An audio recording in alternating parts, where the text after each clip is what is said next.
Everyone. Massachusetts man accused of hiring Uber to deliver 10 kilograms of fentanyl across state lines. This is from today, by the way, the 29th of September. This fentanyl thing, I just talked about it yesterday, but it's not going away. Not that it would, but they're they're going full throttle on this. It's by Catabella Roberts. A Massachusetts man allegedly hired an Uber to deliver fentanyl across state lines before being intercepted and arrested by law enforcement officers. The Department of Justice said on September 27th, so 2 days ago. Johan M. Rodriguez, 37, of Lawrence, Massachusetts, was arrested in Dover on September 26th. He has been charged with one count of conspiracy to possess with the intent to distribute controlled substances, specifically fentanyl, U.S. Attorney Jane E. Young said. Prosecutors allege that Rodriguez used the ride-sharing service to travel from Lawrence, Massachusetts to a residence in Dover on September 26th to drop off approximately 10 kilograms of fentanyl for a Lawrence-based drug supplier. This is just unbelievable. Law enforcement officers were surveilling Rodriguez as he took a toolbox and tool bag out from the trunk of the Uber vehicle and carried them to the door of the residence. Officers then intercepted him and at the door of the home and discovered he was carrying approximately 10 kilograms of suspected fentanyl that had been packed into individual bundles ready for distribution, the prosecutors said. Rodriguez is scheduled to appear in court in the District of New Hampshire on Tuesday. Epoch Time has contacted Uber for comment. Fentanyl is a potent synthetic opioid that is 50 times stronger than heroin. And,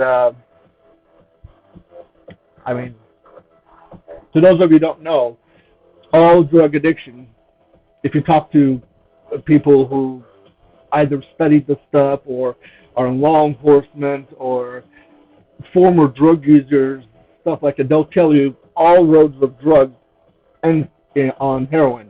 The reason for that is because it's the broke man's drug. So, yeah.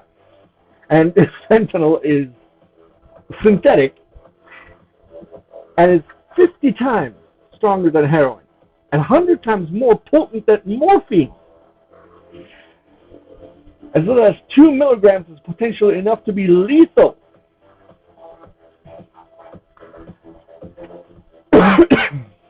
Happening in my country.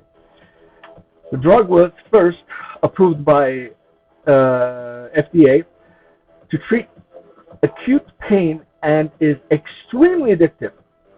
Mexican cartels are known to import fentanyl from China before pressing it into pills or mixing it into other counterfeit pills made to look like Xanax, Adderall, oxycodone, the drugs that are sold to unaware buyers.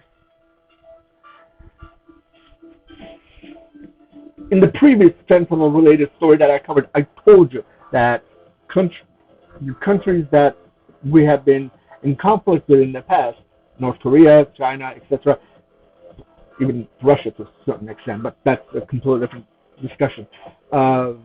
They have state-sponsored drug programs to make these things solely to raise money with it and supply the drug smugglers with it. It's a huge cash cow, especially for North Korea, and we're paying the price for it by not having a completely secure border and tons of other things. Nothing happens in a vacuum. Nothing has only just one cause. And, I mean,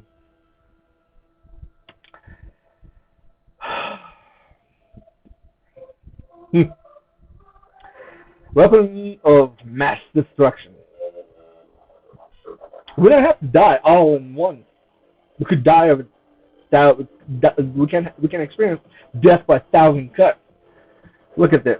Weapon of mass destruction. Officials have said that synthetic opioids like fentanyl are contributing to a major increase in overdose deaths in the United States, and Republican lawmakers have cited President Biden's tax, lax immigration policies as contributing to the increase in fentanyl sales across the country. I mean, YouTube solved a similar problem. They just get rid of the dislike button. There we go. Nobody dislikes anything anymore. And White House said that there isn't really a crisis at the border. So continue denying an existence, it'll all disappear. I tried doing my student loans though. That didn't happen.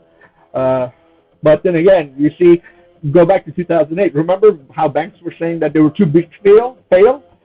Well, now that the student loan forgiveness thing is being discussed, and $10,000 have been passed or approved or whatever.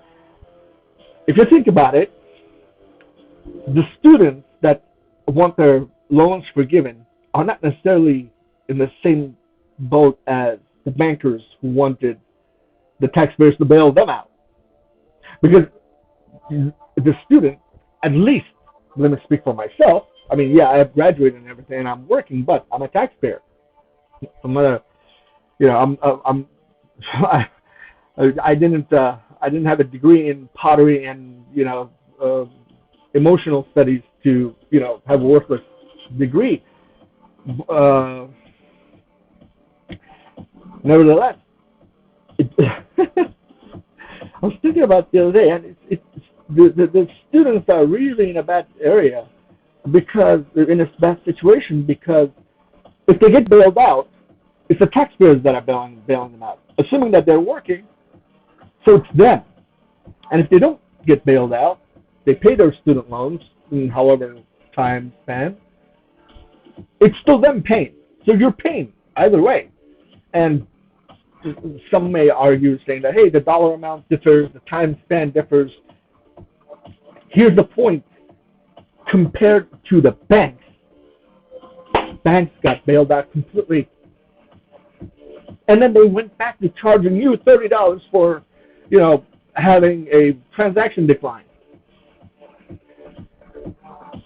Like water off of a duck's back. Like nothing ever existed. People get screwed in so many different ways, even when they want to be bailed out. Government is 100% taxpayer funded. So, and then the government that they're paying the taxes to can't even keep them safe. And I'm not married. I don't have children, but I do have nieces and nephews. I worry for them. These are going to be distributed in schools all over the country, and this is one that they caught. How many passed through?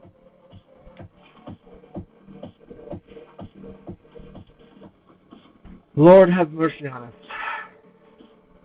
In July, Florida Attorney General Ashley Meady sent a letter urging Biden to designate fentanyl a weapon of mass destruction due to the soaring number of Americans losing their life to the drug. How much plainer can it be?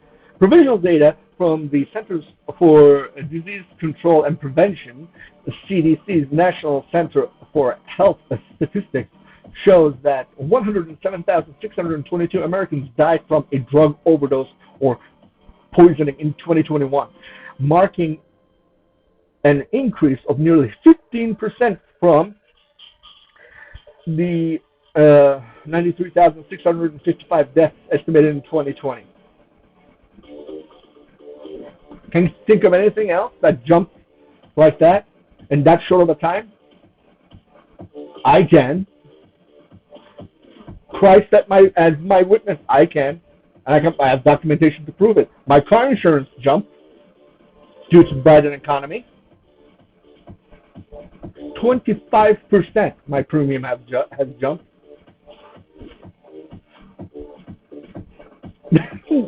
The call center, the customer service representative was lost for words, and she said, "Sir, the cost.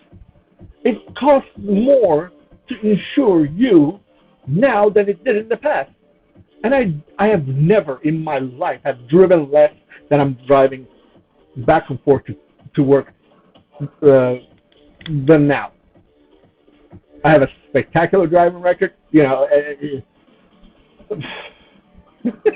25% jump on car insurance premium. Never mind the fact that every time I pump gas, I'm screaming across the gas station floor. Uh, Lord, Lord, Lord. The drug is now the leading cause of death for Americans aged 18 to 45. That's your life, by the way. 18 to 45. That's considered life. Because from 45 afterwards, you're getting ready to basically gear up to really buckle down on your retirement and whatnot, depending on what your plan is. But it takes life away from you. We just talked about how addictive it was. The drug is now a leading cause of death for Americans aged 18 to 45, according to Families Against Fentanyl. Fentanyl poisoning has claimed more than COVID-19, suicide, car accidents, and cancer in 2020, the group said.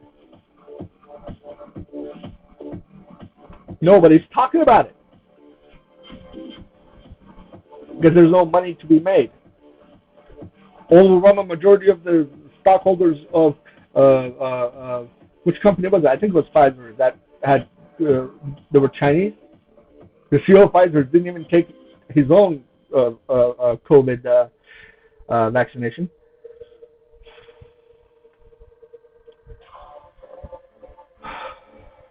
In September, Moody was joined by 17 attorneys general, both Republicans and Democrats, in requesting the weapon of mass destruction classification from Biden. Quote, treating this solely as a narcotic control problem has failed to curb the proliferation of increasing quantities of chemicals that can cause a mass casualty event. Your own DEA administrator has called fentanyl the deadliest threat the DEA has ever seen. We should treat it as such. Thus, bold action must be taken, the AG wrote. We must not sit idly by until a terrorist chooses to inflict harm using this substance on a large group of Americans. Our countrymen are already dying from this poison. We cannot wait for tragedy to strike when proactive steps can be taken now to preserve American lives. We urge you, take immediate and decisive action and declare fentanyl a weapon of mass destruction. By Carabella Roberts. Thank you, ma'am. You're either proactive or you're reactive. All the people that are complaining about the Patriot Act and the overstepping of the federal government on people's privacy and stuff, well, that was a reaction, at least part of, to the attacks of 9/11. So you can apply that to any other scenario. If this blows up to a potential that it had, then your idea of picking up prescriptions at your pharmacy is going to turn into something completely different. You're either proactive or you're reactive. And when you're reactive, overwhelming majority of the time, you, the taxpayer, the citizen, have very less say or control over things. You might sit there and point at me and tell me to shut up and say that, hey, you know what, we have elected representatives. When was the last time your elected representative actually walked on the line that they promised, that they told you that they would? No. They get elected and they turn into millionaires in less than a handful of years. Like President Truman said, there is no money in politics unless you're a crook. forgotten country.